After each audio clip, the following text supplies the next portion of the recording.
जय हिंद, वंदे मातरम साथियों। मद्य निषेध सिपाही की परीक्षा के लिए आज की इस वीडियो में बहुत ही महत्वपूर्ण बातों पर डिस्कशन करेंगे। एग्जाम में आपको क्या गलती नहीं करना चाहिए, OMR सीट को कैसे भरना है जिससे आपका रिजल्ट पेंडिंग ना हो। और देखिए एग्जाम में कुछ बच्चे क्या करते हैं, OMR सीट को भरने में जल्दीबाजी दिखाते हैं, जिसके कारण वो OMR सीट में कुछ गलतियां कर देते हैं, जिसके कारण उनका रिजल्ट पेंडिंग होता है और उनको आगे चलकर परेशानियों का सामना करना पड़ता है। पिछले बार भी एक ऐसे अभ्यर्थी थे जिसका एग्जाम में 85+ प्रश्न सही था, फिर भी उनका रिजल्ट नहीं आया क्योंकि उन्होंने OMR सीट को सही से नहीं भरा था। और देखिए आप 90+ क्वेश्चंस भी सही करेंगे तो भी आपका रिजल्ट नहीं आएगा अगर आप OMR सीट को भरने में गलती करते हैं। तो आज की इस वीडियो में बिल्कुल एग्जाम के जैसे OMR सीट में आपको बताएंगे कि आपको सही तरीके से OMR सीट को कैसे भरना है। और अगर आप लोग अभी OMR सीट को भरना सीख जाते हैं तो एग्जाम हॉल में आपका समय बचेगा और उस समय का उपयोग आप लोग एग्जाम में क्वेश्चन सॉल्व करने में लगा सकते हैं।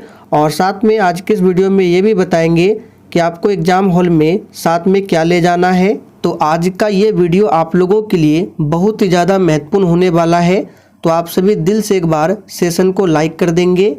तो सबसे पहले आप लोग यहाँ पर देख सकते हैं 14/5/2023 उस दिन रविवार है और उस दिन आपका एग्ज़ाम होगा प्रथम पाली में।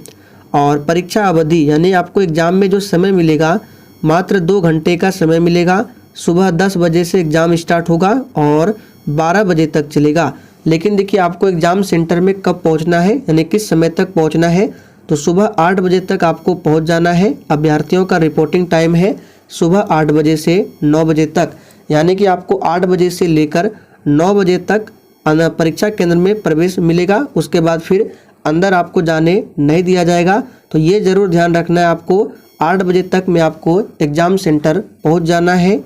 अब देखिए बात करते हैं आपको एग्ज़ाम सेंटर में साथ में क्या ले जाना है। तो सबसे पहले तो आप लोग एडमिट कार्ड साथ में रखेंगे और उसके साथ में आपको एक ID प्रूफ को ज़रूर ले जाना है। अब जैसे कि ID प्रूफ में आधार कार्ड हो गया, PAN card, driving licence, voter ID card जो आपके पास उपलब्ध हो आप लोगों को लेकर जाना है। और देखिए साथ में आपको एक फ़ोटो को ज़रूर ले जाना है। वैसे तो फ़ोटो की ज़रूरत नहीं पड़ती है, लेकिन अगर आपके एडमिट कार्ड में अगर फ़ोटो क्लियर नहीं दिख रहा है तो आपसे मांग सकता है फ़ोटो। तो ध्यान रखना है, साथ में एडमिट कार्ड, दूसरा ID प्रूफ, तीसरा फ़ोटो और साथ में आपको कलम ले जाना है। और इसके अलावा आपको कुछ भी अंदर लेकर जाना नहीं है।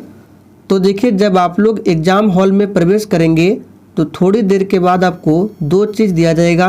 पहला मिलेगा प्रश्न पत्र यानी कि क्वेश्चन पेपर और दूसरा दिया जाएगा OMR सीट। आप लोग इमेज में देख सकते हैं कुछ इस तरह से OMR सीट दिया जाएगा। यहाँ पर देख सकते हैं ये ओरिजिनल एग्ज़ाम का OMR सीट है। अब देखिए OMR सीट मिलने के बाद आपको क्या करना है, बिल्कुल भी घबराना नहीं है, भगवान का नाम लेकर OMR सीट को भरना है। तो देखिए OMR सीट में सबसे पहला काम आपको क्या करना है, तो सबसे पहले आपको कुछ इस तरह से दिखेगा ऊपर में। तो यहाँ पर क्या करते हैं, यहाँ पर अनुच्छेद लेखन लिखा जाता है, यहाँ पर लिखने के लिए दिया जाता है। और वो कहाँ पर मिलता है, तो जो क्वेश्चन पेपर होगा यानी कि प्रश्न पत्र होगा उसी पर लिखा हुआ रहता है लिखने के लिए। तो उसी को देखकर आपको सेम टू सेम यहाँ पर उतार देना है।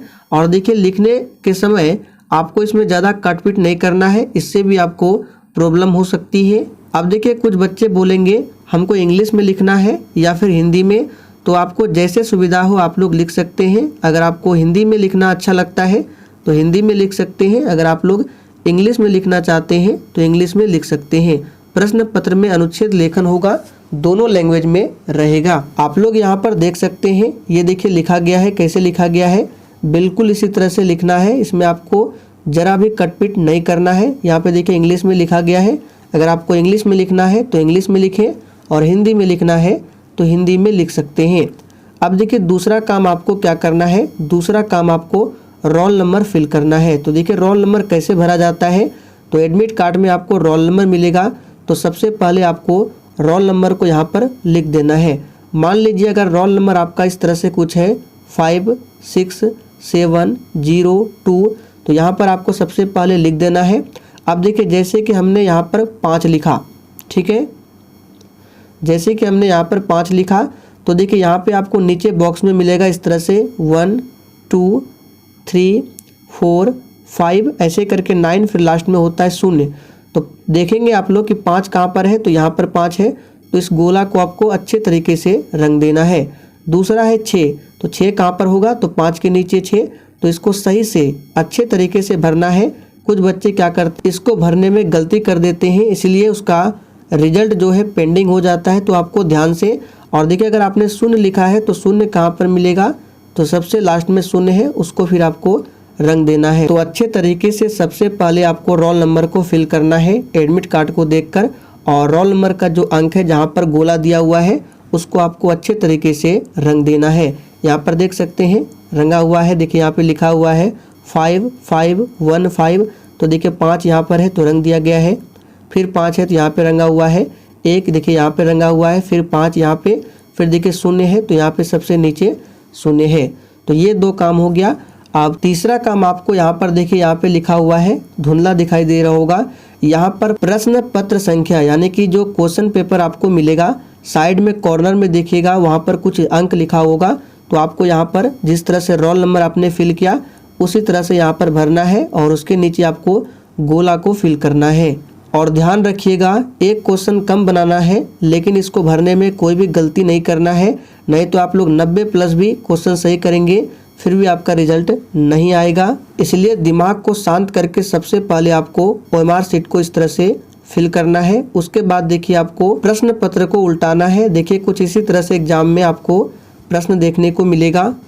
अब देखिए उसके बाद आपको क्या करना है, 1 से 100 तक में जितने भी प्रश्न का आंसर आपको कंफर्म याद है, यानी कि आपको उसमें किसी भी प्रकार का कोई भी डाउट नहीं है, तो उस प्रश्न के आंसर को आप लोग OMR शीट में सही ऑप्शन के सामने आपको सिर्फ टिक करना है। याद रखिएगा भरना नहीं है। मान लीजिए अगर आपको प्रश्न संख्या 1 का आंसर आपको कंफर्म याद है B है, तो इस तरह से सिर्फ टिक कर देना है B। तीसरे मान लीजिए दूसरे का याद नहीं है तो इसको छोड़ देना है। तीसरे का हमको कंफर्म याद है, अगर तीसरे का आंसर D होता है तो इस तरह से सिर्फ आपको टिक कर लेना है। और 1 से 100 तक में अगर मान लीजिए आप लोगों ने 60 से 70 या फिर 80 प्रश्न कंफर्म सही किए हैं तो सभी को आपको सबसे पहले क्या करना है, पूरा टिक कर लेना है। 60 से 70 क्वेश्चंस जो उसके सही आंसर है आपको टिक कर लेना है। उसके बाद आपको क्या करना है, क्वेश्चन पेपर को साइड में रखना है और जितने भी आप लोगों ने टिक किए हैं सभी प्रश्न के आंसर को सही ऑप्शन के सामने जो आपने टिक किया है आपको इस तरह से पूरा भर देना है। उसके बाद बचे क्वेश्चंस पर आपको दिमाग लगाना है, जो कन्फ्यूजन था उसको दूर करना है। उसके बाद फिर उस पर आपको टिक लगाना है और फिर टिक लगाने के बाद आपको कुछ इसी तरह से फिल करना है। अब देखिए मान लीजिए 100 प्रश्न में से आप लोगों ने 80 से 85 प्रश्न बनाए, उसके बाद जो बचे क्वेश्चन है यही गलती करते हैं, आपको छोड़ना नहीं है क्योंकि इसमें नेगेटिव मार्किंग नहीं रहता है। तो 100 में से आपको 100 प्रश्न अटेंड करना है, एक भी प्रश्नों को आपको बिल्कुल भी नहीं छोड़ना है। सबसे पहले आपको क्या करना है, जो प्रश्न आपको कंफर्म याद है टिक लगाना है। टिक लगाने के बाद अब आपसे नहीं बन रहा है तो जितने भी आप लोगों ने कंफर्म टिक लगाए हैं, मान लीजिए 60 से 70, तो आपको कंफर्म हो गया कि हमने एग्जाम में 60 से 70 प्रश्न कंफर्म बनाए हैं, तो उसको आपको भर देना है। उसके बाद जिस भी प्रश्न में डाउट था, कन्फ्यूजन दूर करना है, उसको फिल करना है। और जो बचे क्वेश्चंस हैं अब लगता है आपसे नहीं बन पा रहे हैं तो उसको भी आपको साथ में भरना है। और टाइम का भी आपको जरूर ध्यान रखना है। और पूरा क्वेश्चन सॉल्व करने के बाद अगर आपको समय मिले, ऐसे तो समय मिलता ही है, आपको चेक कर लेना है OMR शीट में आपका सिग्नेचर है या टीचर का सिग्नेचर है या नहीं, इसको आपको ध्यान रखना है जरूर। अगर नहीं है तो टीचर को, जो आपके कमरे में टीचर होंगे उसको बोलिए, वो सिग्नेचर करेंगे। ये काम आपको जरूर करना है। तो इन सभी छोटी छोटी बातों का आप लोग एग्जाम में ध्यान रखेंगे। तो चलिए आज के लिए इतना ही। सेशन पसंद आया हो तो सभी लोग सेशन को लाइक करके और अधिक से अधिक सेशन को जरूर शेयर करें।